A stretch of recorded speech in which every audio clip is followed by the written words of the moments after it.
Bismillahirrahmanirrahim. Assalamualaikum warahmatullahi wabarakatuh. Alhamdulillahi rabbil alamin. Nahmaduka rabbi kama yanbaghi li jalali wajhika al-karim wa 'azimi sultanik.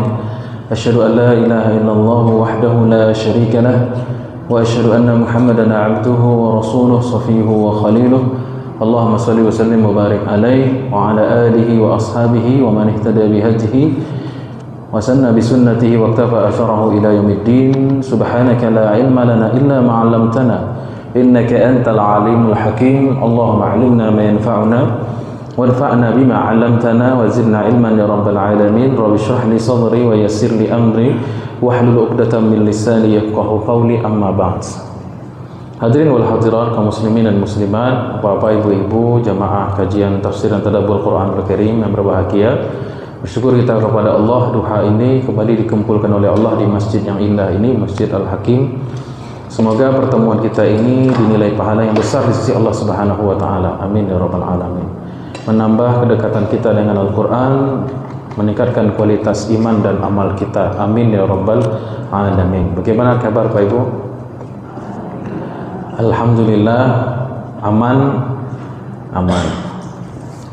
Sekarang kita lanjutkan kajian kita mengenai surat Al-Qari'ah. Belum selesai.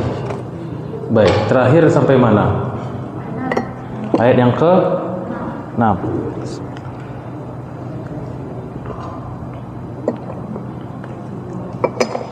Suratul Qari'ah. Kita review sedikit ya Bu ya sebelum kita masuk ke ayat yang ke-7 atau membahas yang ke-6. Suratul Qari'ah salah satu surat yang menceritakan betapa dahsyatnya hari kiamat. Ya, walaupun ayat singkat, sebenarnya ayat mengenai kiamat tersebut bertebaran di dalam Al-Qur'anul Karim. Ya.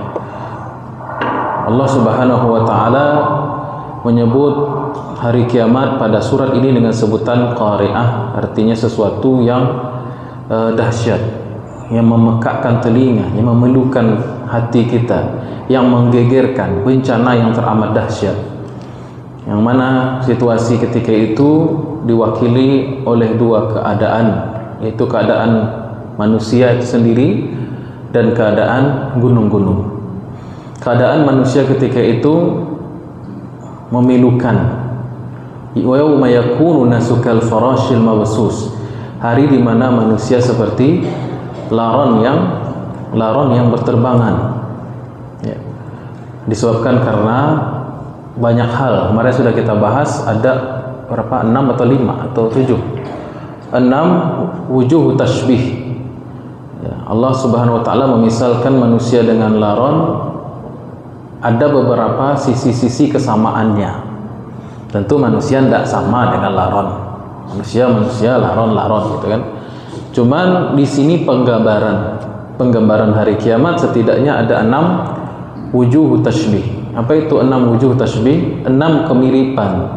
Yang pertama dari sisi keluarnya manusia dari tanah, bagaimana laron kalau dia sudah keluar itu kan keluar dari tanah sarangnya.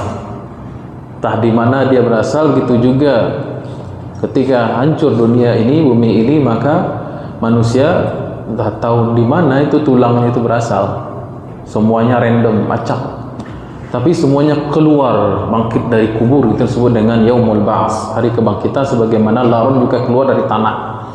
Kemudian keluar menuju api, menuju cahaya. Ya. Api di sini yaitu padang mahsyar itu sendiri, karena memang padang mahsyar itu bercahaya. Na'udzubillah kalau kita korelasikan api itu adalah api neraka. Karena memang hadisnya juga jelas, permisalanku, masali wa masalukum, masalu rajulin, seperti seseorang yang auqada naran, yang menghidupkan api, kemudian datanglah hewan-hewan seperti laron-laron yang kemudian mereka mendekat cahaya itu, kemudian mereka habis terbakar. Kemudian dari sisi jumlah yang sangat banyak manusia ketika itu, sebagaimana juga laron jumlahnya kalau keluar itu tidak surang-surang, tapi tidak seiko-seiko, tapi banyak sekali. Kemudian dari sisi apa lagi? Ada yang mencatat?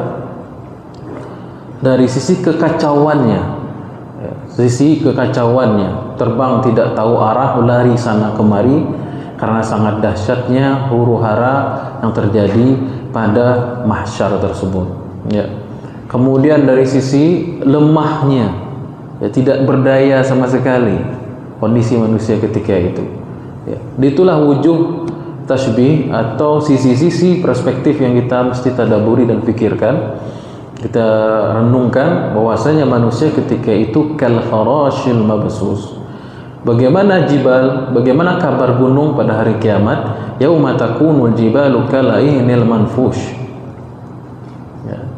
Jadi karena al-qari'ah ini pendekatannya itu secara makna ialah suara atau bencana secara umum, maka kalau ayat yauma yakunu nasul kafarashil mabthus itu boleh diterjemahkan, ditafsirkan pada dua kondisi: menjelang hancurnya alam semesta, yang kedua pada saat mahsyar. Begitu juga watakunul jibalu kalaihnil manfush, yaitu suara yang dahsyat, suara kehancuran alam semesta, yang mana diwakili di sini dengan hancurnya gunung. Jibal jamak dari jabal, kalaihnil manfush seperti gunung, seperti ka itu seolah-olah atau seperti, kaf al-ihnil manfus. Al-ihn maknanya as-suf, as-suf al-masbugh kalau lebih lengkapnya, yaitu kapas yang telah dicelup. Maksudnya kapas itu kan dulu dicelup, maknanya dikasih pewarna, itu maknanya. Jadi gunung-gunung itu kan macam-macam. Ada gunung yang warnanya putih, Gunung Fuji misalnya, atau Gunung Puncak Jayawijaya, ada Gunung Everest, ada gunung yang tanahnya merah, tanahnya hitam, bermacam-macam gunung, tapi semuanya kekuatan pada hari kiamat ketika itu mampu menjadikan kokohnya gunung menjadi seolah-olah seperti kapas yang berterbangan. Jadi kekuatan seperti apa itu yang bisa menjadikan gunung seperti kapas? Dalam ayat yang lain, dalam surah Al-Muzammil itu, yauma tarjuful ardu wal jibalu wa kanatil jibalu kathiban mahila. Ya, hari di mana bumi itu digoncang dan gunung-gunung seperti tumpukan pasir yang debunya berterbangan, kathiban mahila. Ya, dahsyatnya hari kiamat itu disebutkan di banyak tempat di dalam Al-Qur'anul Karim. Seperti surah Al-Muzammil juga, kengerian hari kiamat itu, kengerian padang mahsyar tersebut menjadikan wa kaifa tatakuna in kafartum yauma yaj'alul wildana shiba. Peliknya, susahnya, dahsyatnya tekanan hari di pada hari kiamat itu menjadikan anak kecil beruban. Menjadikan anak kecil beruban. Saya sejak ceramah ini, sejak ngajar agama ini tumbuh uban banyak.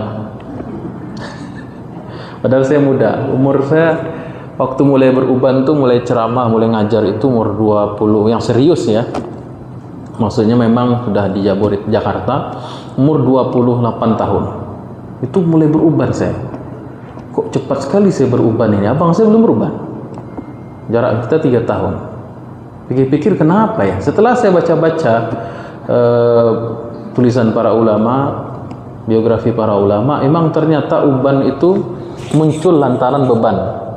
Dulu ada seorang khalifah bernama Abdul Malik bin Marwan.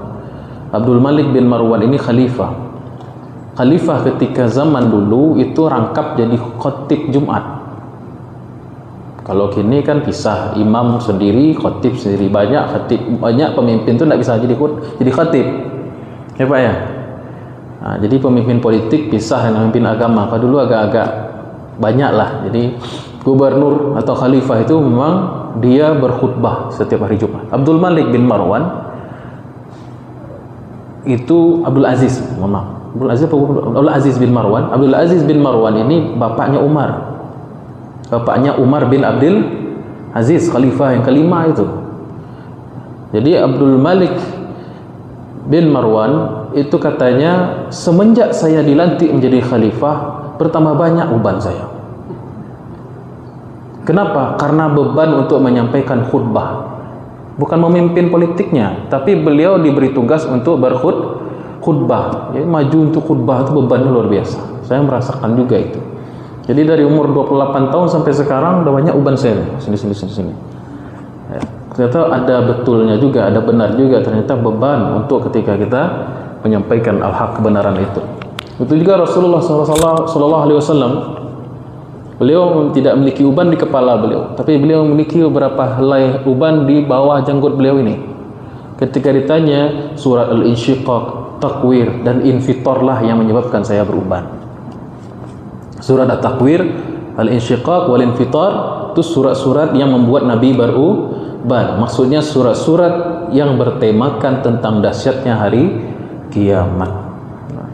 Kalau awak beruban juga, tapi bukan karena surat itu, karena tunggakan hutang. Dia bilang usah deadline kan udah piti lah. Ya. Baik, tapi uban itu memang jangan usah dicabut-cabut ya Bu ya. Soalnya kalau dicabut botak lu kan. Maksudnya uban itu adalah cahayanya orang-orang beriman yang sudah usia tua. Jadi perhiasannya orang tua kaum muslimin adalah uban, menjadi cahaya nanti di hari kiamat. Uban itu menjadi cahaya nanti di hari kiamat kalau uban itu bisa menyadarkan dia betapa dekatnya kematian.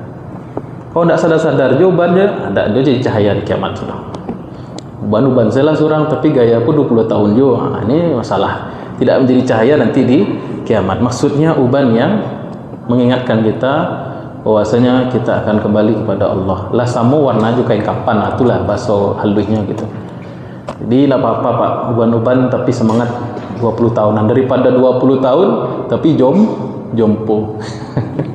Banyak sekarang pemuda jompo istilahnya. Banyak lu minyak anginnya pada orang gaya le. Balik lu nya kamu saji le. Kakinya kok tiba-tiba kram saya Pak kalau kamu saji itu. Nah itu kan pemuda jompo namanya. Lebih mending yang 70 tahun tapi ke masjid, ke pengajian. Sampai mana tadi?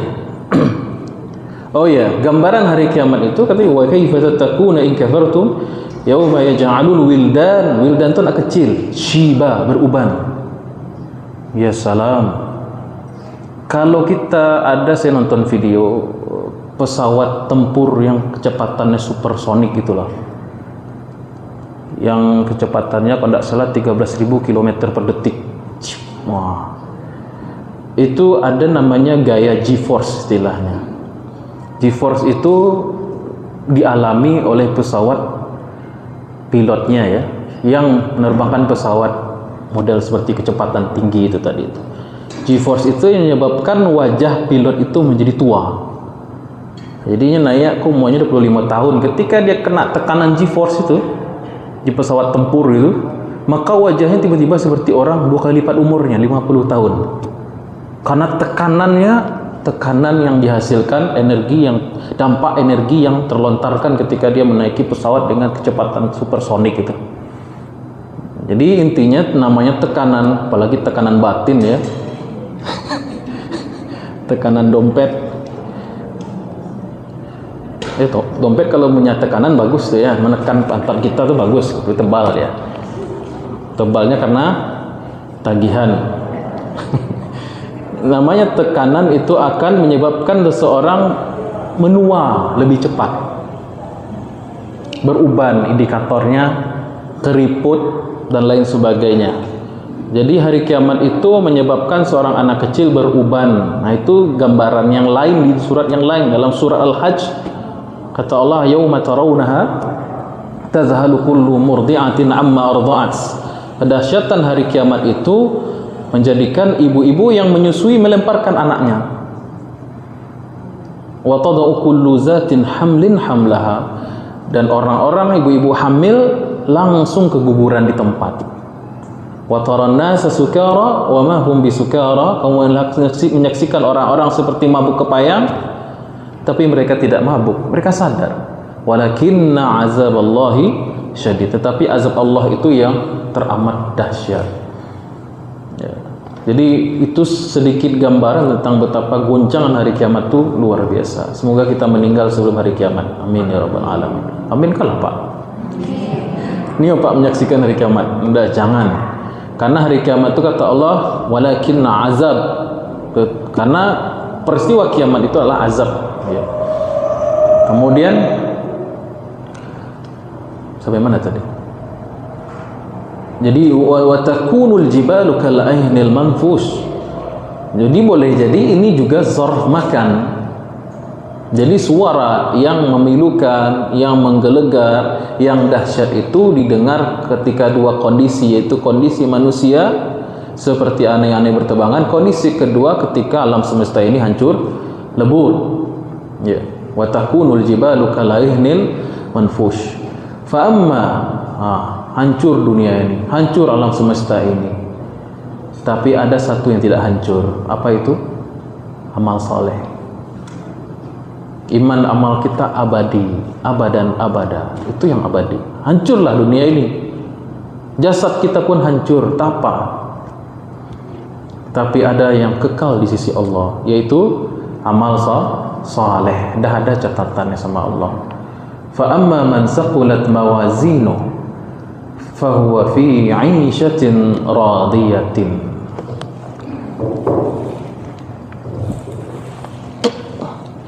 Dan adapun maka fa ini kan artinya apa sih? Fa ini kan setelah Allah jelaskan semuanya, al-qariyah mal-qariyah wa ma adraka mal-qariyah, kemudian yauma takun nasu kal yakuma yakun nasu kal farashi mabsus wa yauma wa takunul jibalu kal ainil manfush. Fa apa fa ini maknanya? Dalam Al-Quran itu banyak fa, Ibu ya. Maka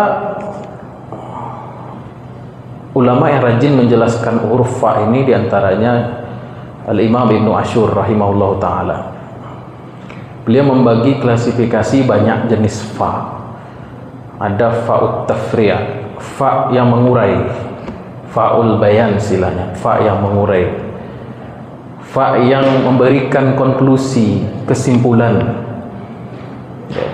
Maka kata Allah, fa'amma, maka kejadian alam semesta yang begitu dahsyat, berakhirnya dunia itu belumlah akhir dari segalanya. Kalau orang yang menerima buku catatan amal dengan tangan kiri, ya laitaha kanatil qadiyah, mereka berteriak, seandainya hancurnya dunia itu mengakhiri segalanya. Bagi seorang mukmin, hancurnya alam semesta itu namanya kematian, itu bukan menyelesaikan persoalan. Itu prinsip yang dipegang oleh orang di luar Islam. Kan orang kalau di luar negeri itu, kenapa angka bunuh diri itu tinggi sekali? Itu menjadi polemik dan anomali gitu di tengah negara yang dikatakan negara maju, Jepang, Australia, Amerika, katanya negara punya kemajuan di bidang teknologi dan sains. Tetapi ternyata ada celah-celah bolong yang luar biasa besar. Yaitu apa? Yaitu tingginya angka stres dan tingginya angka bunuh diri. Kenapa bisa terjadi? Karena yaitu tadi, ya laitaha kanatil qadiyah. Mereka menyangka di akhirat itu sudah ada orang yang dibocorkan oleh Allah yang akan mengatakan bahwasanya seandainya dulu kematian, kehancuran dunia, kematianku itu mengakhiri segala-galanya. Bagi seorang muslim, matinya seseorang atau hancurnya dunia itu baru permulaan dari segala-galanya, awal dari segala-galanya. Makanya orang kalau stres dikit bunuh diri, stres dikit bunuh diri. Kan itu yang terjadi. Stres dikit loncat. Bahkan saya dengar di Australia itu ada tebing khusus yang dibuat oleh pemerintah, nih khusus bunuh diri di sini. Kenapa begitu? Karena selama ini orang sembarangan, kayak buang sampah sembarangan gitu ya. Kalau buang sampah di sini nih gitu, dia kan buang sampah, sampahnya diri dia, mayat dia. dia jatuhkan diri dia ke gedung misalnya, yang repot kan siapa? Yang repot tuh cleaning service kan. Berdarah-darah kan repot, bau, jadi terganggu orang. Makanya disediakan tempat khusus. Ya, bagi yang bunuh diri silahkan di sini. Kalau ramai sekali ambil apa dulu? Ambil karcis dulu kalau terlalu ramai. Ya, itu tidak tahu saya, itu tambahan saja. Tapi memang coba kita googling lah, angka bunuh diri itu tinggi di negara-negara yang katanya maju itu. Dan setelah diselidiki memang negara yang mayoritas bukan muslim. Kalau orang Islam masih ada untungnya kan. Alhamdulillah, untung kapal lo tidak akan naik, untung rumah cik ledo, untung kakinya masih bisa ada aja untungnya. Orang Islam meyakini bahwasanya kematian itu bukan akhir segalanya, justru itu awal dari segala galanya. Nah, kata Allah, fa, itu bukan akhir segalanya, fa, bukan akhir dari segalanya, wahai hambaku. Dahsyatnya Al-Qari'ah, kemudian hancurnya alam semesta, ternyata Allah meriset. Bukan benar-benar menghancurkan. Allah ternyata meriset alam semesta itu ke bentuk yang lain. Bumi diciptakan kembali, tapi bukan bumi yang seperti kita kenal sekarang. Matahari pun ada, cuman sifatnya beda dengan matahari yang dulu. Karena alamnya sudah pindah. Semesta di alam dunia berbeda dengan semesta di alam akhirat. Justru itulah dimulai baru, badan kita pun baru disetting ulang. Kalau Nabi Adam badannya sama 30 meter, cucu-cucunya yang disetting ulang jadi 30 sama kayak badan bapak kita. Kemudian ruh dikembalikan lagi, cuman ada yang nggak ke reset tuh, ada yang tidak disetting ulang, data-datanya ada yang tidak dihapus. Apa itu? Iman dan amal soleh. Ini masalahnya. Ini masalahnya. Dan itu justru baru akan ditimbang. Fa, itu kehancuran dunia ini bukan segala-galanya. Kata Allah, ada yang lebih penting, yang lebih dahsyat dari sekedar hancurnya alam semesta, yaitu ada yang lebih dahsyat daripada memilukannya suara qari'ah, memekakkannya suara qari'ah. Apa yang lebih dahsyat daripada itu? Apa? Tangis pilu penyesalan ahli neraka. Itu lebih dahsyat lagi. Ada yang lebih dahsyat dari dunia yang kita agung-agungkan ini, yaitu surga dan keridhaan Allah Subhanahu wa ta'ala. Maka fa belum selesai. Fa amma, dan adapun man, siapa saja, sakulat, berat mawazinuhu, yang berat mawazinnya. Mawazin kemarin jamak dari mizan. Mizan sudah dikenal oleh bangsa Arab, yaitu alat timbangan, itu namanya mizan. Kalau kail artinya timbangan, kalau mizan itu mengukur berat. Jadi ada dua alat timbangan yang dikenal oleh bangsa Arab. Kalau penduduk Mekah umumnya memakai mizan karena patokannya berat. Kalau orang Madinah profesinya kebanyakan itu petani, maka patokannya ialah ukuran. Itu yang disebut dengan al-kail. Al-kail wal mizan itu sepasang ya. Kalau orang Mekah kan profesinya bukan petani, kebanyakan mereka pedagang. Jadi mereka mengukur sesuatu itu pakai timbangan berat. Satuannya berat. Kalau orang Madinah, Yasrib itu banyakkan petani mengukurnya dengan cara volume. Kalau berat satuannya kilo, Bu ya. Kalau volume satuannya seperti karung, gitu ya, liter. Dan dua timbangan ini disebutkan dalam surah Al-Mutaffifin. Wailul lil mutaffifin allazina izaktalu, yaitu orang yang menimbang secara volume. allazina idza talu 'alan nasi yastahun wa idza kaluhum, kalu juga memakai menimbang dengan volume, au wazanuhum, kalau wazana yazinu wazanu, mereka menimbang secara berat. Au di situ kan, iza kalu, kalau mereka menimbang dengan satuan volume dengan kail, atau au wazanuhum, atau menimbang dengan satuan berat dengan mizan. Jadi bedakan antara timbangan volume dan timbangan berat, satuan berat. Dan di sini kata Allah, fa amma man saqulat mawazin jamak dari mizan. Dan mizan itu ma'ruf, timbangannya itu sudah dikenal. Tapi kalau yang disebut mizan di sini menurut ahlu sunnah wal jamaah bukan kiasan, tetapi hakiki, timbangan hakiki yang memiliki dua sayap, dua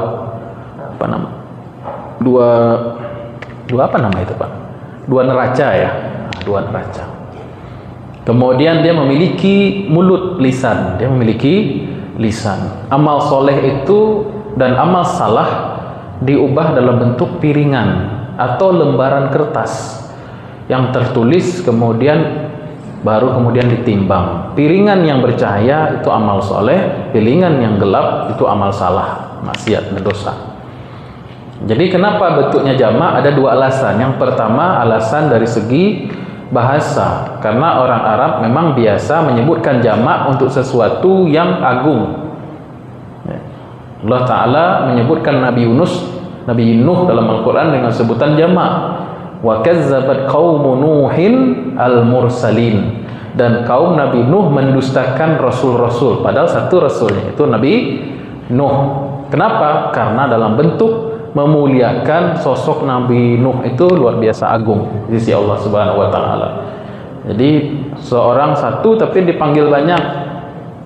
Ya. Itu ada dalam gaya bahasa Arab. Kemudian mawazin kenapa jamak? Itu alasan yang kedua. Kemarin secara riwayat bahwasanya satu, kata ulama mufassir, timbangan itu tidak satu, timbangan mizan itu enggak tidak satu, tapi banyak. Timbangan sholat, timbangan haji, timbangan zakat, timbangan ini dan itu, masing-masing amal memiliki timbangannya masing-masing. Baik, jadi ahlu sunnah wal jamaah meyakini mizan itu secara hakiki, cuman bentuknya yang kita tidak ketahui persisnya seperti apa. Tentu ini timbangan yang spesial karena dia bisa mengukur sesuatu yang tidak bisa diukur di dunia. Apa itu? Keikhlasan seseorang, alat ukur Bu. Kesabaran seseorang tidak bisa diukur di dunia itu. Kemudian khusyuk seseorang dalam sholat, kata Nabi, ada orang sholat pahalanya setengah, ada yang seperempat, ada yang seperlapan, ada yang kurang daripada itu, ada yang sholat tapi tidak bawa apa-apa.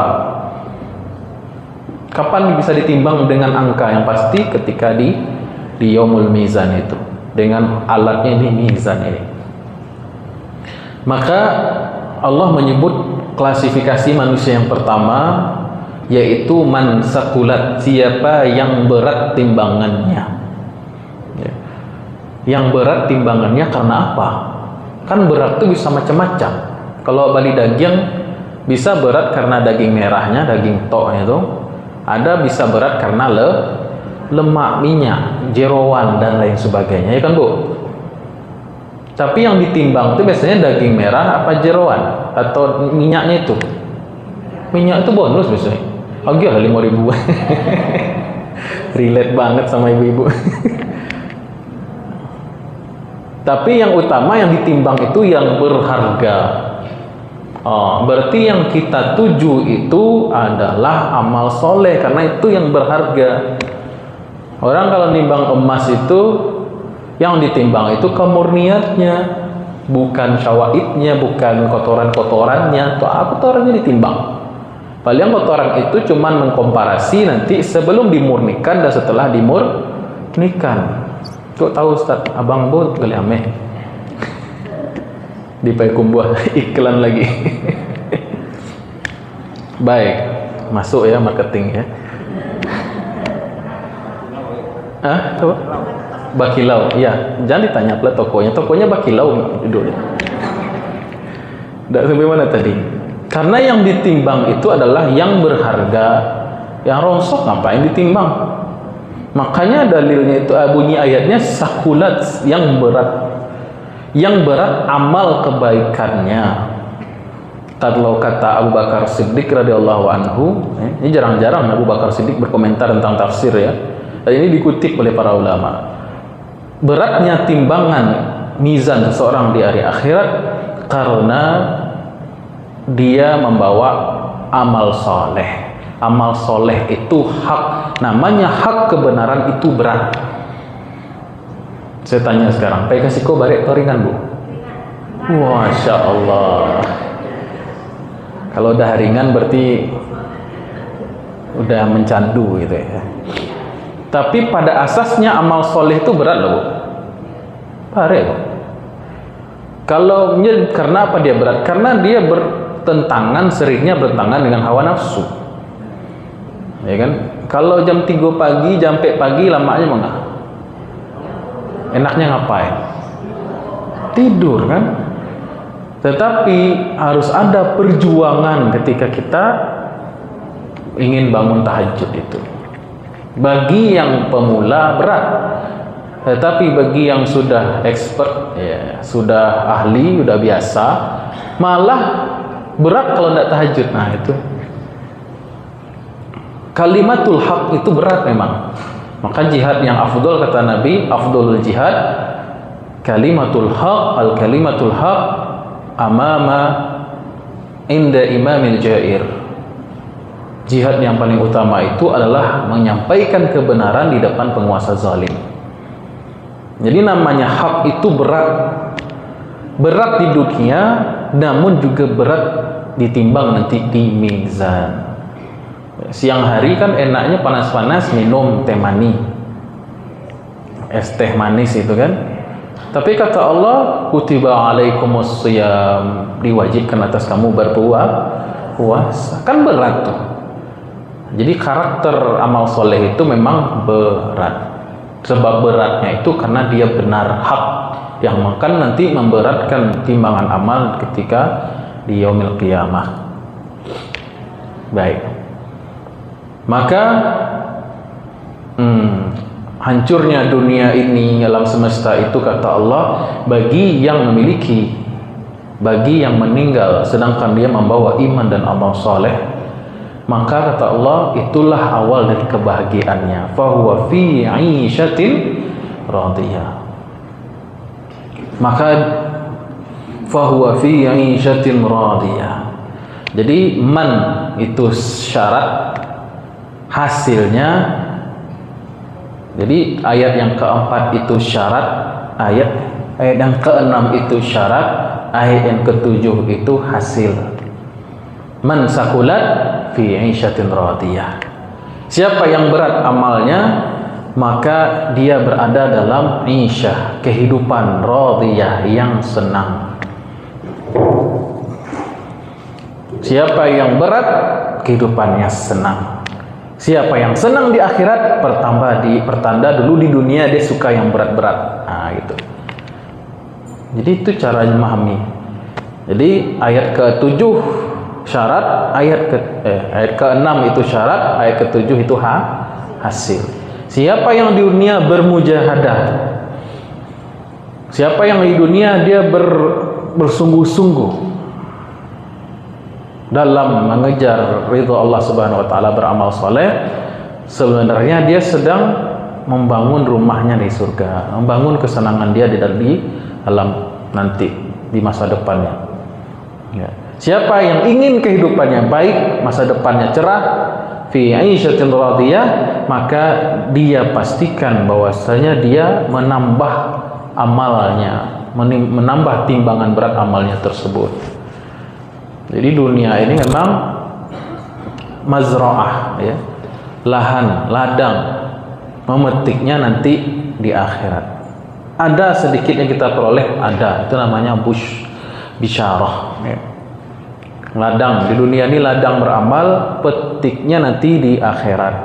bisa diambil barakahnya di dunia, bisa. Itu yang disebut dengan bisyarah, atau berkah yang kita peroleh dari kebaikan amal soleh kita di akhirat. Terkadang ada yang Allah simpan, ada yang Allah tahan, ada yang Allah sedikit berikan. Ya.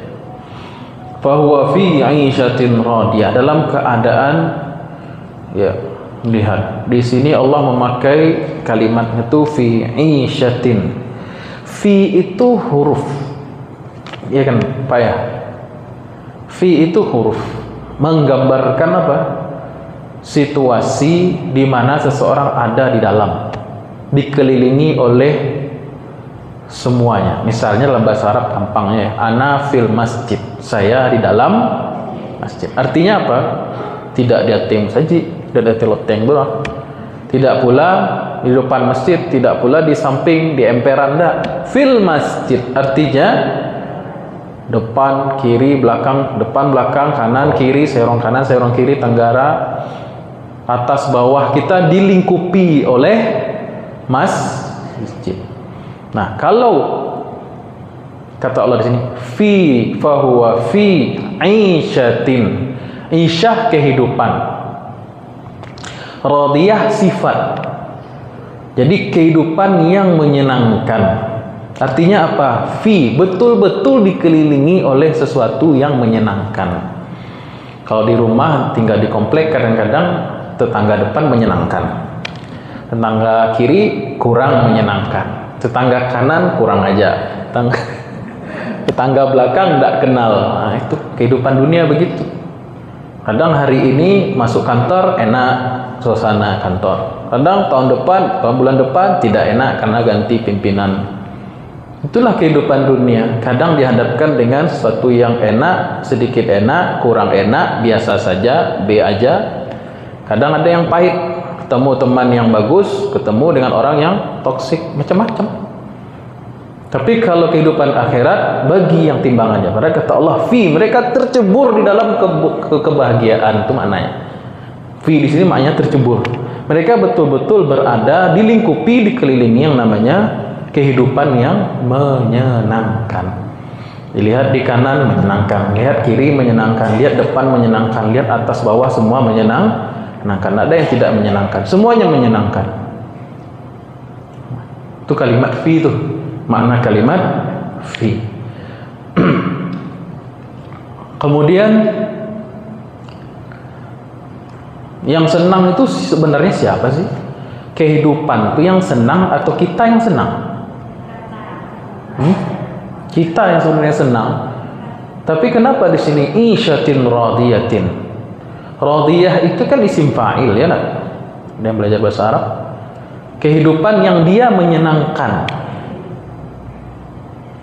Jadi kehidupan surga itu yang menyenangkan. Padahal yang menyenangkan itu kita. Ya. Berarti menandakan apa? Saking bahagianya penduduk surga tersebut. Baik.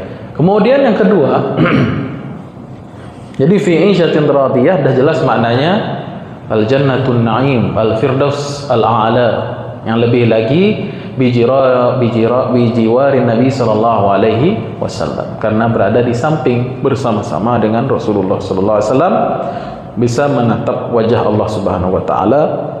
Baru kemudian nikmat yang paling tinggi di surga itu sebenarnya bukan bidadari, Pak.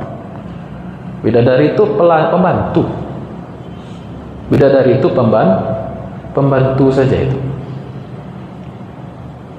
Kalau kan adalah ayat Al-Quran, Ustaz, kan itu jadi istri. Wa zawwajnahum bi hurin 'ain, dan kami nikahkan dia dengan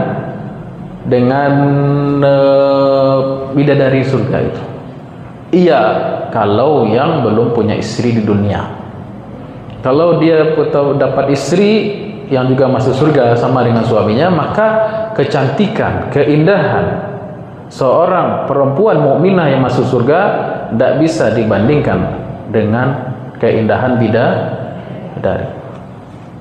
Bidadari itu sungkan, izin, apa istilahnya, malu, hormat kepada bosnya. Siapa itu? Mukminat, orang-orang beriman. Kenapa? Karena kami, kata bidadari, kami diciptakan langsung dari batu permata, dan kami tidak pernah beribadah untuk masuk surga ini. Sedangkan kaum mukminat, ibu-ibu yang soleha, itu dia bermujahadah, berwuduk, dia melahirkan, dia langsung wuduk langsung melahirkan sih. Berwuduk, dia sholat, dia puasa, dia menikah, dia hamil, dia melahirkan, dia menyusui, dia membesarkan anak dia, ya. Banyak masalah yang ditemukan di dunia ini. Ya Pak, ya Bu? Yang iya banyak masalah. Tapi dia tetap istiqomah, ya. Itu yang membuat cemburu bidadari. Jadi bidadari itu, kata Syekh Muhammad Mutawalli Asy'arawi, itu disediakan bagi kaum muslimin yang tidak menikah waktu di dunia ini, atau nikmat yang paling tinggi itu ialah menatap wajah Allah. Yang kedua, bertemu dengan Rasulullah sallallahu alaihi wasallam, berjumpa dengan para sahabat Nabi, nabi-nabi dan rasul dan sahabat Nabi, dan terakhir baru kenikmatan yang di bawah itu. Baik, jadi nikmat yang tertinggi itu apa? Lillazina ahsanu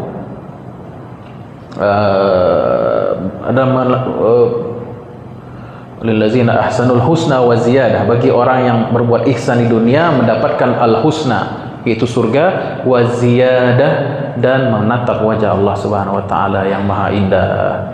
Baik. Itu sudah pengertian Aisyah radhiyallahu secara umum. Kalau diuraikan banyak juga ayat yang bercerita tentang surga itu. Banyak sekali. Tapi secara umum setelah Allah bicara tentang golongan yang pertama, ini golongan yang kedua nih. Wa amma, lihat, wow, belum selesai. Waspada, hati-hati, ada golongan yang kedua. Wa amma. Ini kalau ada kalimat amma itu biasanya klasifikasi.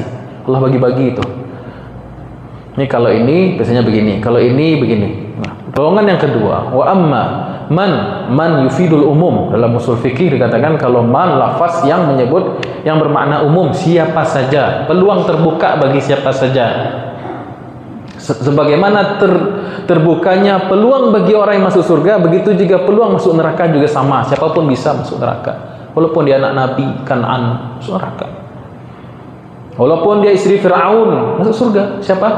Ibunda Asia. Jadi lafaz man ini lafaz pendaftaran, lafaz umum. Siapapun berpeluang yang sama. Inna akramakum indallahi atqakum. Sungguhnya yang paling mulia di sisi Allah orang yang paling bertakwa. Hati-hati dengan lafaz man.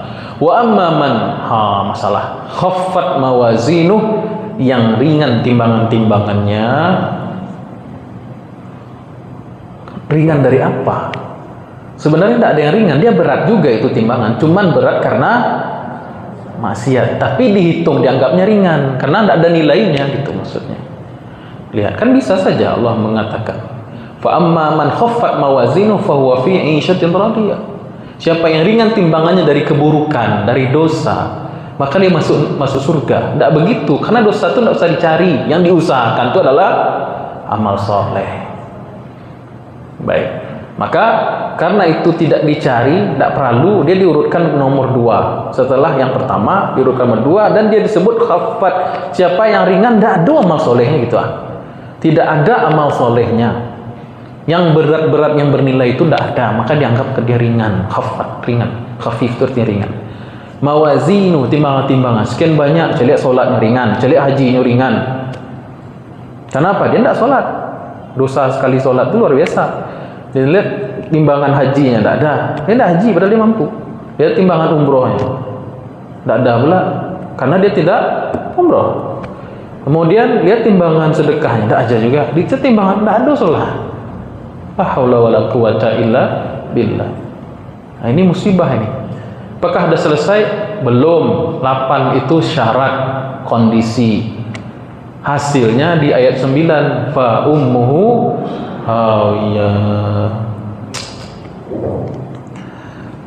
Maka siapa yang ringan timbangannya dari kebaikan-kebaikan amal saleh, ya, dan maksiat emang sifatnya ringan, ya Bu. Maksiat itu sifatnya ringan, mudah saja. Di atas sabit lu nama orang, keburukan orang. Tak ringan bu. Menggunjang orang ringan. Hobi, gitu kan. Padahal itu berat di sisi Allah Subhanahu wa Ta'ala, ya. Jadi sifat dari maksiat itu seringnya ringan, mudah sekali. Khilafnya sering daripada taatnya, ya. Kata Allah, wa amma man khaffat mawazinu. Wow, ya, ceritanya belum selesai. Adapun golongan yang kedua, hancurnya alam semesta ini menjadi bukan hancur segalanya, tapi menandakan bertambah buruknya nasib mereka. Jadi hancurnya alam semesta ini bukan keburukan, puncak keburukan. Jadi kiamat itu bukan puncak keburukan bagi siapa? Bagi yang ringan timbangan amal solehnya, justru itu awal dari keburukan. Puncaknya nanti di fa ummuhu hawiyah. Maka tempat kembalinya adalah hawiyah. Kan itu diterjemahkan kan? Di sini Allah juga menganalogikan bahasanya dengan kalimat itu artinya ibu. Ibunya adalah hawiyah. Tidak namanya hawiyah, Bu hawiyah tidak ada. Ada ibu yang namanya hawiyah. Nauzubillah, ganti Bu. Dulu ada mahasiswi namanya Al-Ghoshiyah, ganti kata dosen. Ada. Nauzubillah misalnya. Fa ummuhu, dan ibunya adalah hawiyah, bukan ibu hawiyah. Dan ibunya adalah hawiyah, itu nama dari nama neraka. Kenapa disebut hawiyah? Karena dia menjatuhkan orang-orang ke dalamnya. Jadi neraka itu menarik, menjatuhkan, memasukkan orang ke dalamnya. Yang menjatuhkan itulah malaikatnya itu, malaikat Zabaniyah itu. Dan ibunya adalah hawiyah. Ibu artinya tempat kita kembali. Anak kecil kalau ada masalah apa pasti dikit-dikit ibu, ya, dikit-dikit pasti kembali kepada ibunya. Mau dia ingin sesuatu atau dia ingin berlindung dari sesuatu. Mado nampak orang menggalih jualan, panggil mak, pengen itu, jajan itu, balik. Karena dia tahu bahwasanya yang bisa mengabulkan adalah ibunya. Kalau bapaknya kadang-kadang pilih, misalnya gitu. Kalau dia takut terhadap sesuatu, pasti kembali kepada ibunya. Itu menunjukkan betapa dekatnya anak kepada ibu. Nah, Allah gambarkan betapa dekat dan akrabnya dia dengan neraka, seolah-olah neraka itu ibunya. Jadi palu ada neraka, tidak keluar dari situ. Ada istilahnya di bawah ketiak ibu. Dengar istilah itu, Bu? Adalah kira-kira saking dekat dan akrabnya, abadinya cinta ahli neraka kepada neraka seperti itu, diibaratkan seperti ibu. Tidak ngeri. Bukan dalam hal kasih sayang ini konteksnya, karena kalimat itu umum dalam bahasa Arab. Bangsa ummi, bangsa yang sejak lahir dari perut ibunya tidak tahu apa-apa kecuali bahasa ibunya dan tidak bisa baca tulis, itu makna ummi.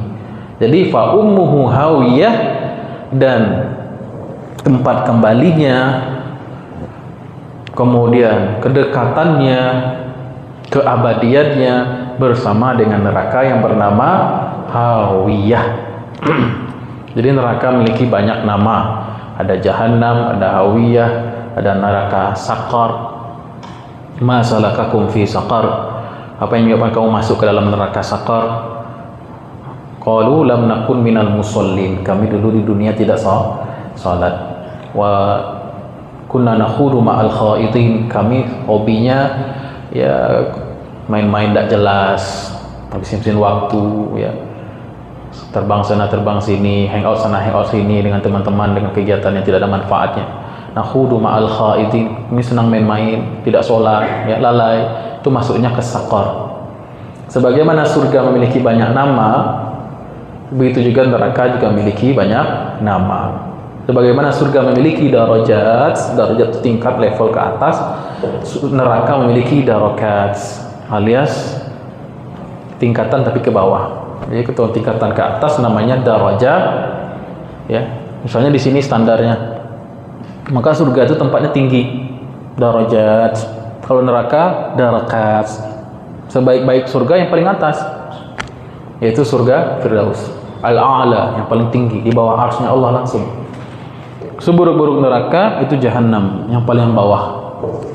Yang paling bawah. Biasanya itu bagi orang yang kafir, mati dalam keadaan kafir, dan orang munafik. Tapi kalau nerakanya orang beriman itu di atas. Kalau yang masih azab, nauzubillahi min dzalik, masih ada peluang naik. Tapi kalau di bawah itu ada peluang naik. Khalidina fiha. Fa ummuhu hawiyah wa ma adraka ma hiya. Balik lagi kan? Kalau Allah ingin menggambarkan sesuatu yang dahsyat, yang mengerikan, yang tidak akan bisa akal manusia menjangkau ilmu Allah tersebut, karena itu wilayahnya Allah, biasanya Allah tanya dengan ungkapan retorika seperti ini. Wa ma adraka ma titik. Ya, di sini mahiyah, aslinya mahiyah. Terus kenapa dibunyikan hiyah, itu ada tak marbutah di situ. Itu disebut dengan huruf harfus sakti. Huruf sakti, bukan sakti bahasa kita. Saktu artinya tu diam. Jadi menyamakan bunyi akhir diam kita di ujung ayat itu termasuk seni dalam bahasa Arab. Jadi kan bunyinya di enak tuh ya. Fa huwa fi 'ishatir radiyah wa ma adra wa amma man khaffat mawazinuhu fa ummuhu hawiyah wa ma adraka ma hiya narun hamiyah. Ujungnya tuh ada semacam sajaknya gitu. Sajak dalam bahasa Arab itu namanya huruf pemberhentian, huruf sakt. Baik. Hiya itu. Wa ma adraka ma hiya, betapa ngerinya, dan kalian tidak tahu betapa dahsyatnya itu, kata Allah, karena pengetahuan itu gaib di sisi Allah Subhanahu wa taala. Tapi kalau ada ayat wa ma adraka ma hiya, biasanya Allah kasih sedikit bocoran. Makanya keterangan hawiyah tersebut narun hamiyah, yaitu api yang hamiyah itu artinya yang sangat-sangat panas, yang sangat-sangat panas. Berapa panasnya? Rasulullah SAW mengatakan, api yang kalian pakai di dunia ini juz'un min sab'ina juz'an, 1/70 dari 70 bagian dari panasnya api neraka. Jadi api di dunia ini cuma 1/70 api neraka. Yang 1/70 saya coba 5 menit tangan Wak. Kalau kali 70 panasnya. Apinya tidak lagi berwarna merah, kuning, orange atau biru ya. Kalau api ibu di rumah apa? Biru. Api neraka itu warnanya hitam karena sangat panas itu. Jadi neraka itu gelap, iya, gelap. Narun hamiyah. Baik. Jadi ulama akidah menjelaskan penimbangan ini ditimbang secara adil. Ditimbang secara adil. La yazlimu rabbuka ahada. Allah tidak zalim setitik pun tak akan zalim Allah dalam menimbang amal hamba-hambanya ya. Siapa yang amal baiknya mengalahkan amal buruknya walaupun sebesar zarrah, dia berhak langsung masuk surga dengan rahmat Allah Subhanahu wa taala. Siapa yang timbangan buruknya lebih berat walaupun sebesar zarrah dari amal solehnya yang banyak, tapi lebih banyak lagi buruknya, maka dia masuk neraka. Nauzubillahi bin zalik. Jadi menandakan kita tidak boleh meremehkan satu keburukan pun. Cepat-cepat kita istighfar, cepat-cepat kita tobat kepada Allah, cepat-cepat kita beramal soleh. Agar apa? Istighfar menghapuskan dosa, tobat menghapuskan dosa, kemudian amal soleh juga menjadi kafarat, menghapus dosa kita. Cepat-cepat dihapuskan, jangan ditumpuk. Jadi dosa kok pelihara, mending pelihara kambing kan. Dosa itu tidak boleh dipelihara. Kalau kita tahu ada masalah, ada maksiat, kita hentikan, kita istighfar dan kita mohon ampun kepada Allah Subhanahu wa taala. Kalau orang punya sifat seperti itu, insya Allah timbangan amalnya banyak. Kenapa? Allah tuh kasih sayangnya luar biasa. Satu amal soleh Allah balas minimal 10 kali lipat, walaupun kadang masih diniatkan. Kata Nabi kita, seorang muslim apabila dia berniat saja, belum terjadi lagi, sudah jadi satu hasanah, kebaikan. Kalau dia kerjakan, Allah kali 10 minimal. Terkadang Allah kali lipatkan menjadi 70.000 sekali amal soleh. Terkadang bi ghairi hisab, tak ada perhitungan, tanpa batas. Pahala sabar contohnya. Kalau orang berniat jahat, berniat buruk, berniat dosa, kemudian tak jadi dia lakukan, maka dia dapat satu kebaikan. Kalau dia merealisasikannya, niatnya tadi itu, niat buruknya direalisasikan, maka dia dapat satu dosa saja. Tak dikali 10 sama Allah, tak dikali 70.000. Kalau mencari perhitungan kayak gini, kira-kira nanti di hari kiamat banyakkan orang masuk surga atau masuk neraka? Masuk surga. Tapi kenapa bisa ada orang yang timbangan amal keburukannya sangat buruk, banyak sekali, lebih berat daripada amal solehnya, sedangkan rahmat Allah begitu luas, ya. Jadi kalau sebagian ulama mengatakan orang yang ditimbang ini hanyalah orang-orang kafir dan orang fasik dari kalangan muslimin. Jadi yang ditimbang-timbang itu sebenarnya orang fasik dan orang kafir, ya. Kalau orang beriman itu pahala la ilaha illallah saja itu mengalahkan seluruh dosa. Jadi ada sebuah riwayat, ada seorang mukmin yang pahala amal buruknya banyak, amal salahnya banyak gitu ya, sehingga naiklah timbangan itu ke atas, amal solehnya ringan sekali. Tapi kemudian kata Allah pada orang ini, pada malaikat yang menimbang, coba lihat kebaikan yang lain, ada enggak? Kemudian kata malaikat, ada satu lembar lagi nih belum ditimbang amal kebaikannya, sementara amal buruknya udah tinggi nih. Kemudian satu lembar kertas itu ditaruh sehingga menaikkan, mengalahkan seluruh amal salahnya tadi. Kemudian orang tadi awalnya dia pesimis, cuma selembar kertas bagaimana bisa mengalahkan yang keburukan saya yang banyak itu. Kemudian setelah ditimbang ternyata itu sangat berat. Ternyata apa isi kalimat di kertas itu? La ilaha illallah.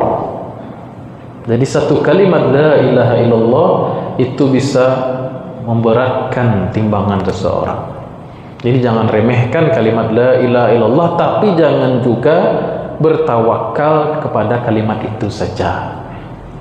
Nah, karena itu Umar marah kepada Abu Hurairah yang meriwayatkan hadis itu. Ya Abu Hurairah, jangan sampaikan ini ke orang lain dulu. Saya takut orang-orang hanya mengandalkan kalimat la ilaha illallah sehingga mereka tidak mau sholat, tidak mau zakat, tidak mau ini dan itu. Ya. Jadi orang yang timbangannya tadi berat itu amal salahnya itu benar-benar orang yang sialan, orang yang benar-benar sial. Kenapa? Karena begitu besarnya rahmat Allah Subhanahu wa taala, satu patah la ilaha illallah pun tak bisa dia ucapkan di dunia ini. Jadi beruntunglah kita Bapak Ibu yang ahli la ilaha illallah. Baik. Kemudian kalau dulu ada yang bertanya, tapi belum terjawab. Yang timbangnya seimbang. Ini masalah. Bisa seimbang gitu ya. Antara kebaikan dan keburukannya sama, ya. Ini mengdaktik dur-duer ini. Itu yang disebut dengan ahlul a'raf, ashabul a'raf. Orang-orang yang timbangannya sama, ditempatkan tidak di surga dan tidak di neraka pada awalnya. Maka Allah memerintahkan dia untuk mencari syafaat kepada siapapun yang dia temui di mahsyar itu untuk memberikan satu kebaikannya. Jadi dia minta syafaat kepada orang yang dikenalnya di dunia, kawan-kawannya, ke warga satu RT-nya mungkin dulu, alumni SMA-nya mungkin, kawan sekantornya. Ya beneran ini Pak. Itu kan permisalan. Yang jelas dia mencari orang-orang yang memiliki niat baik untuk menolongnya. Dia ada satu kebaikananku, ibarat, supaya saya bisa naik. Sakulat mawazin, walaupun satu kebaikan. Mau di tengah gini posisinya. Maka orang-orang beriman itu bisa diizinkan oleh Allah untuk memberikan kebaikannya untuk saudaranya. Kok banyak kawan-kawan itu orang soleh, tahu nasib wa. Apakah kita nanti jadi ashabul a'raf? Kemana akan dan dicari? Uang tak laku, ATM tak do, kamar ditarik ATM lah hancur. Tak pun keluar duit tak ada nilainya, emas tidak ada lagi, tidak ada yang berharga. Maka perbanyak teman saleh. Karena menurut Imam siapa buku apa itu? Ya, Qurtubi juga dalam bukunya itu, satu orang mukmin bisa memberikan syafaat bagi saudaranya. Dulu sahabat Nabi itu berkeyakinan kami bisa dengan izin Allah berikan syafaat 2-3 orang saudara kami sama muslim. Jadi perbanyak orang soleh. Jadi ada suatu ketika, ini dramatisnya begini, dia menemukan temannya ini tak punya kebaikan kecuali satu. Jadi dia termasuk golongan wa amma man khaffat mawazinu. Dia tidak punya kebaikan apapun kecuali satu. Kalau ambo gialo cie kau betul tak punya orang. Tapi tidak dulu gunung dan cie dulu kecil. Karena timbangan saya sudah cenderung berat. Maka dia berikanlah hasanah dia yang satu itu kepada temannya yang ashabul a'raf tadi, sehingga naik timbangannya. Dia benar-benar satu hasanahnya nggak ada manfaat bagi saya, udah kamu ambil aja lah. Terus orang tadi kembali kepada Allah, ya Allah saya sudah mendapatkan satu hasanah. Dari mana? Dari siapa? Allah tahu tapi sebenarnya cuman mau nanya saja.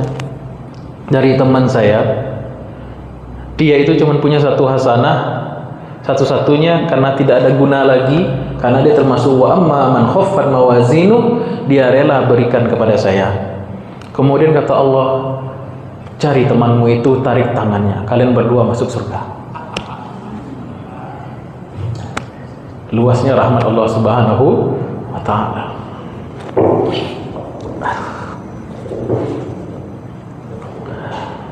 Baik, jadi dua-duanya menjadi ahli surga. Yang satu karena timbang-timbang, yang satu karena teori dia, tapi yang satu lagi karena rahmat Allah Subhanahu wa ta'ala.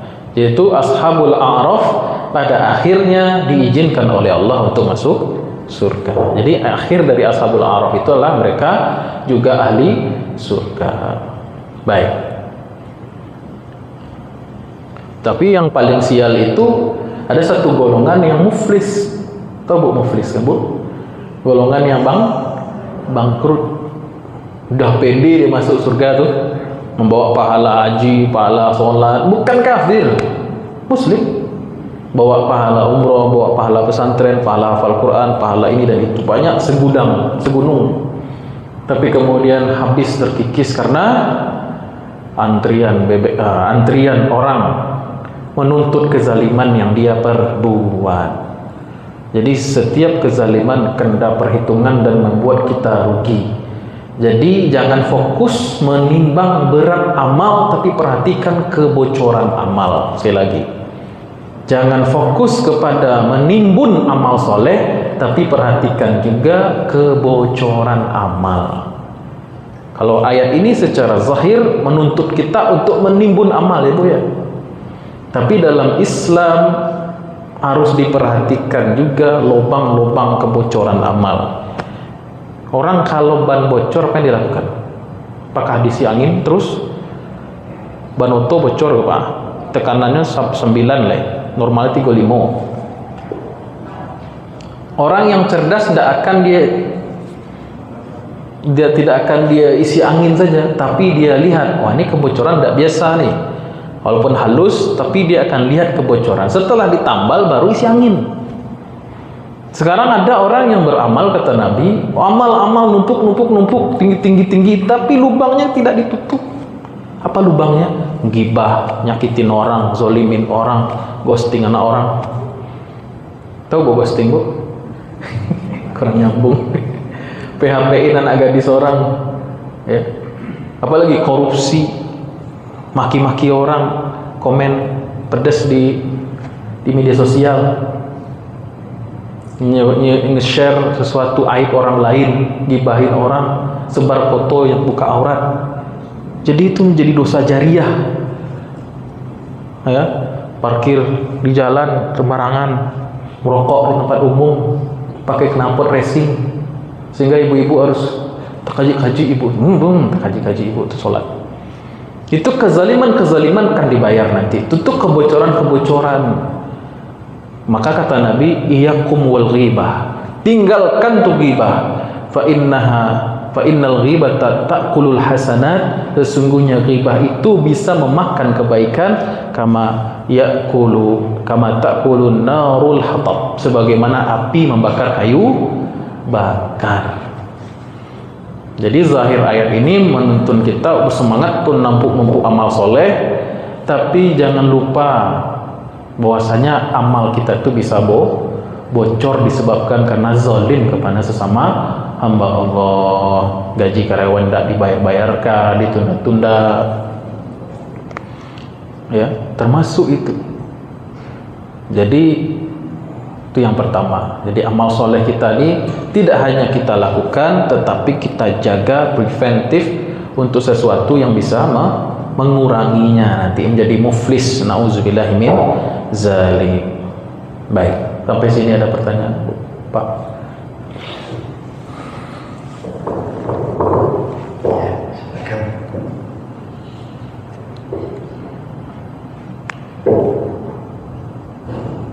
Assalamualaikum warahmatullahi wabarakatuh. Wassalam. Tadi Ustaz mengatakan bahwa kalau orang kurang amalnya, laki-laki yang melakukannya bisa ditolong oleh kawannya. Nah, jadi carilah teman yang saleh, dia bisa menolong nanti. Kemudian ada di ayat surah Al-Baqarah ayat 48 katanya gini Ustaz, wattaqu yauman la tazi nafsun an nafsin se'ah. Katanya takutlah kamu nanti suatu hari yang seseorang tidak dapat membela seseorang, walai palu minal syafa'ah, dan tidak boleh terima pertolongan, dan tidak walai kazu minha adun walahu yang sarun, dan tidak bisa diambil tebusan, dan mereka tidak bisa ditolong. Yang benar Assalamualaikum warahmatullahi wabarakatuh. Pertanyaannya? Pertanyaannya, tadi kan kata Ustaz bisa ditolong. Oh, jadi ini perlawanan gitu Bu ya? Ya, perlawanan. Itu intinya. Bagaimana kita jadikan dia tidak berlawanan? Baik. Allah Subhanahu wa taala sering dalam Al-Qur'an menyebutkan wattaqu yawman la tajzi nafsun an nafsin syai'a wa la tanfa'u fiha minha syafa'atu wala yu'khadhu minha 'adlun wala hum yunsarun. Dan takutlah hari di mana seseorang tidak bisa menolong orang lain, kemudian tidak diterima namanya pertukaran adil, tidak berfungsi yang namanya syafaat, pertolongan, kemudian mereka tidak ditolong. Itu ayat mengenai orang kafir yang kekal di neraka. Tapi kalau ayat itu dikecualikan bagi orang-orang beriman dengan izin Allah. Bagi orang beriman, Allah dapat berikan dia sedikit fasilitas. Sebab itu kenapa dalam surah Al-Kursi, ayat kursi misalnya Allah Ta'ala mengatakan la yashfa'u indahu Allahu la ilaha illa huwal hayyul qayyum la ta'khudhuhu sinatun wa la nawm lahu ma fis samawati wa man zal ladzi yashfa'u indahu illa biizni. Apa makna illa biizni? Ada yang Allah izinkan untuk memberikan syafaat bagi saudaranya. Hadis riwayat Sahih Bukhari dan Muslim, Rasulullah memberikan syafaat kepada umatnya. Apakah bisa kita lakukan ayat itu? La tanfa'u syafa'ah, tidak bermanfaat syafaat. Buktinya dalam hadis yang kuat itu Nabi memberikan syafaat. Berarti itu ayat khusus bagi siapa? Bagi orang kafir yang kekal di neraka. Tidak ada satupun fasilitas yang diberikan sebagaimana Allah berikan kepada orang beriman. Makanya mereka semakin menderita di saat ini sama-sama rakota, tapi yang cik leko dapat pertolongan. Dan sadiahnya semakin memilukan penderitaan mereka, sedangkan mereka tidak ada fasilitas itu. Jadi Allah Maha bisa memberikan izin bagi siapapun yang Allah kehendaki. Jadi syafaat itu ada, tapi kaedahnya syafaat itu dengan izin Allah. Kalau Allah tidak kasih izin, Nabi pun tak akan bisa ngasih syafaat. Tetap atas izin Allah bagi siapa yang Allah kehendaki. Jadi ayat itu adalah bagi orang kafir. Pertanyaannya Ustaz. Waalaikumsalam. Ini Ustaz, mungkin takutnya kita akan azab Allah atas segala dosa-dosa kita, Ustaz. Mungkin nggak Ustaz kita meminta berikhtiar di dunia ini untuk meminta ampun kepada Allah supaya Allah pun juga menghapus segala catatan dosa-dosa kita, Ustaz, gitu. Sehingga hal ini tidak akan nampak nanti di mizan dosa kita. Mungkin nggak Ustaz, catatan dosa itu dihapuskan oleh Allah, Ustaz. mungkin. Jawabannya, jawabannya itulah kewajiban kita. Innal hasanati yuzhibna sayyi'at. Sesungguhnya kebaikan amal-amal soleh itu menghapuskan keburukan. At-taubatu tajubbu man qabla ma qablaha. Taubat itu menghapus riwayat sebelum taubat tersebut. Memang itu tugas kita selama nyawa masih di kandung badan, matahari belum terbit di sebelah barat. Maka fungsi kita memang untuk meminta Allah Subhanahu wa taala agar menghapus aib-aib kita itu. Maka sebutlah as-sattar, as-sattar, ya sattar, wahai yang menutup aib, yang menghapus riwayat, ya. Sehingga dengan adanya amal soleh, taubat dan sabar dalam ketetapan Allah, itulah yang menghapus amal-amal buruk seseorang. Ya, pencuci keburukan itu 3 di dunia. Yang pertama taubat, yang kedua amal soleh, yang ketiga sabar dalam takdir. Itu yang mencuci dosa tuh. Ya, kalau 3 ini tidak kita jalani, ya dicucinya nanti di barzakh. Nggak bersih di barzakh, masih tersisa juga dikubur dan diazab di mahsyar. Nggak bersih juga di mahsyar, baru terakhir di neraka. Makanya seorang mukmin itu terkadang Allah kasih ujian berat untuk menghapus dosanya, mengangkat derajatnya. Kalau dia malas tobat dan malas beramal soleh. Tapi orang yang bertobat dan beramal soleh, maka kencang dia sebagai pembersih dia.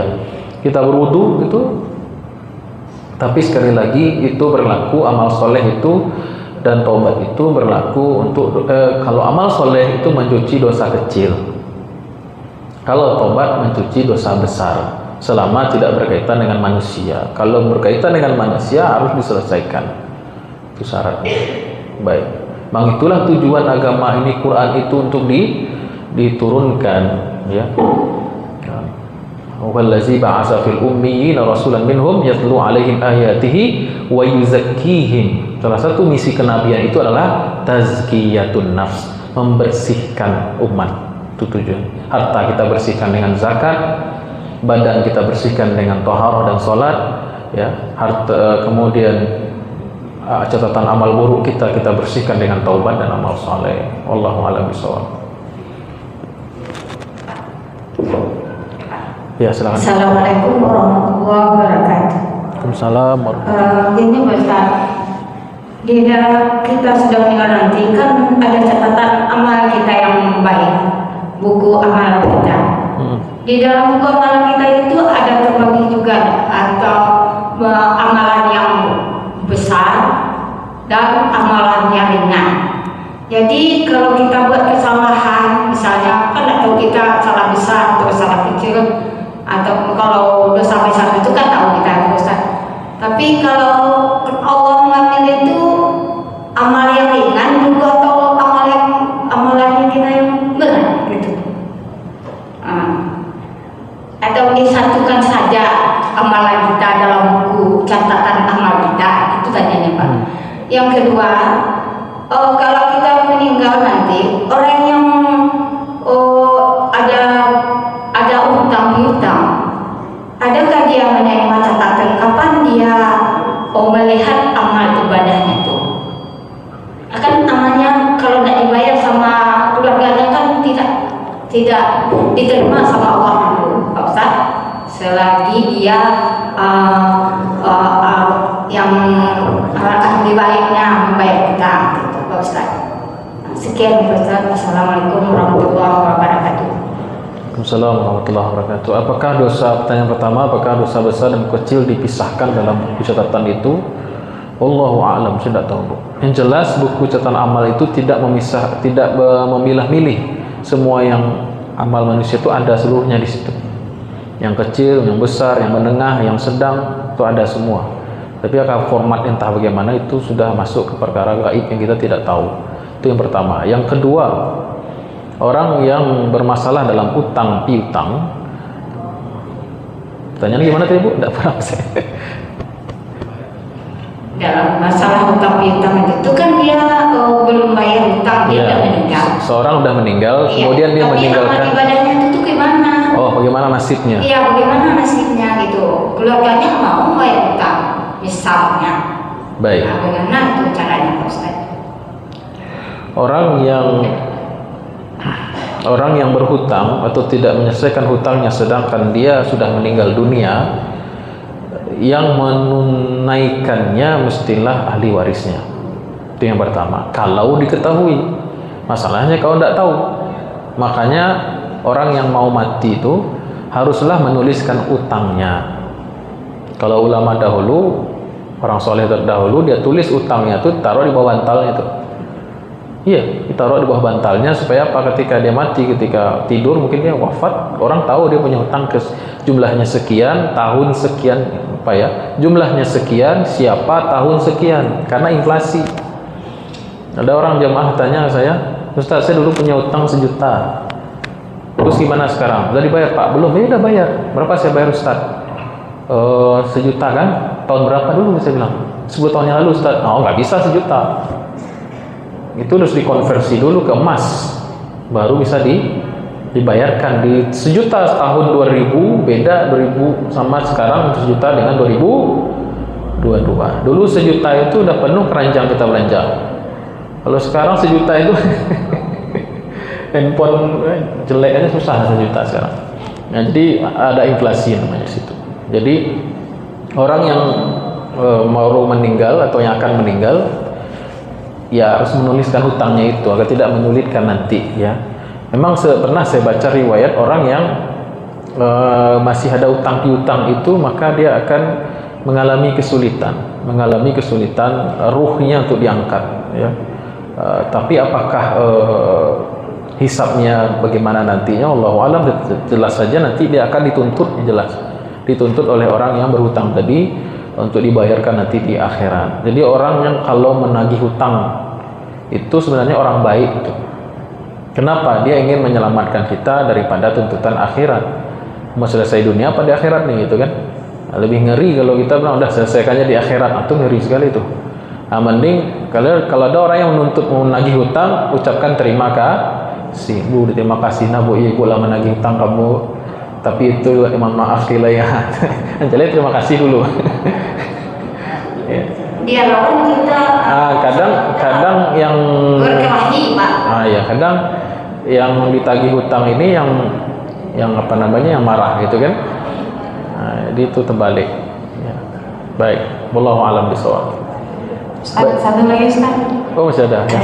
Assalamualaikum warahmatullahi wabarakatuh. Salam. Yang saya tanyakan di sini Ustaz, gimana hukumnya atau boleh nggak kita sholat di rumah orang yang tidak satu iman sama kita, Ustaz? Baik.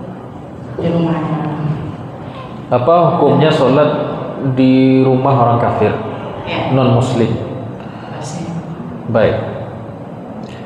Pada dasarnya keistimewaan umat Nabi Muhammad SAW itu diperkenankan untuk sholat di mana saja, asal bukan tempat-tempat yang kotor atau tempat yang ada najis, tempat yang tidak terhormat, tempat yang ada najis. Misalnya kita sholat di WC itu tidak boleh, ya. Atau sholat di tempat yang tidak terhormat, itu maksudnya WC, ya. Atau di tempat-tempat yang ma'ruf, memang itu buang kotoran, ya, najis itu banyak. Kemudian tempat yang walaupun itu bersih, tempat terhormat, tapi ada najis, singkirkan najisnya dulu. Sekedar wilayah kita sujud, nyampang beko misalnya, ada suatu kondisi di mana kita berada di perkebunan mungkin yang banyak kandang-kandang hewan. Gimana cara sholat? Ya udah, bersihkan wilayah tempat sujud kita saja, maka tuh boleh sholat di situ. Begitu juga sholat di jalan tuh nggak masalah, tapi jangan di tengah jalan, ditabrak nanti. Saya di pinggir jalan itu tidak masalah. Itu kebiasaan orang Mesir, sholat di pinggir hampiran toko itu biasa, tidak pakai sajadah. Maka orang itu jidatnya benjol-benjol, hitam-hitam. Intinya sholat itu di mana? Saya termasuk di rumah orang kafir tidak ada masalah. Sholat di rumah orang kafir, di gereja pun tidak masalah.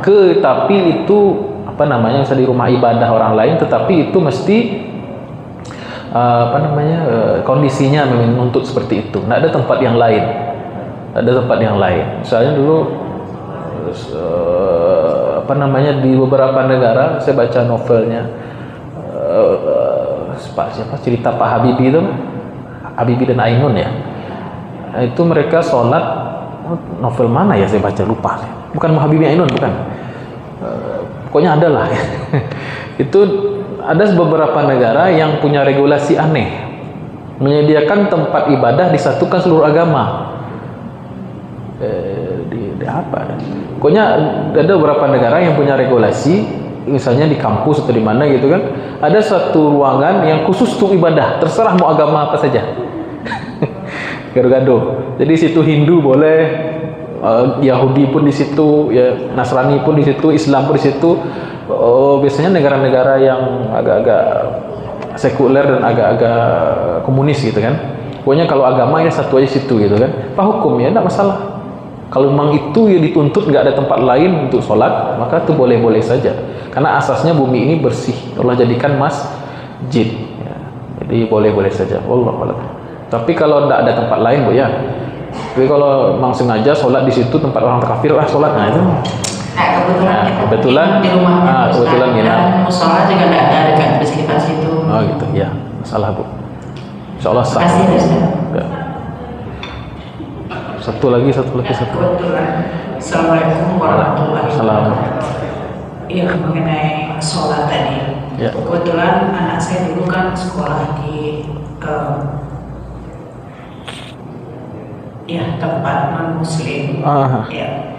Jadi sebenarnya kan kalau di sana tuh banyak tempat sholat ini, tapi dia mengarahkan bagi yang muslim sholatnya di katedral katanya. Jadi karena ya namanya anak SMA ya, karena udah diizinkan di sana, mungkin patuh kali dia sholat di sana.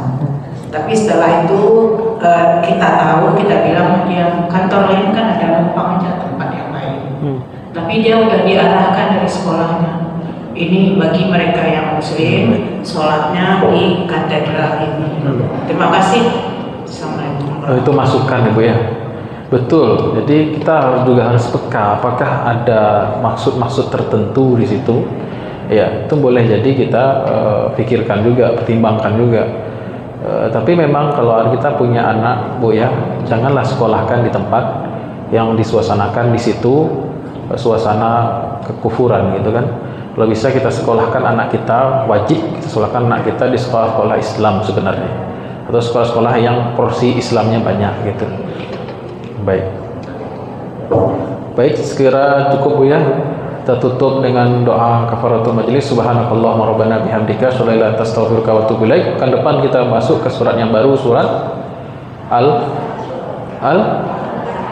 At-Takatsur. Baik. Al-Asr. Surat apa? At-Takatsur. Iya. Surat At-Takatsur. Mudah-mudahan yang hadir semakin banyak. Ajak teman-teman, saudara, tetangga, handai taulan, family untuk bisa hadir semua. Mohon maaf bila salah kurangnya. Assalamualaikum warahmatullahi wabarakatuh.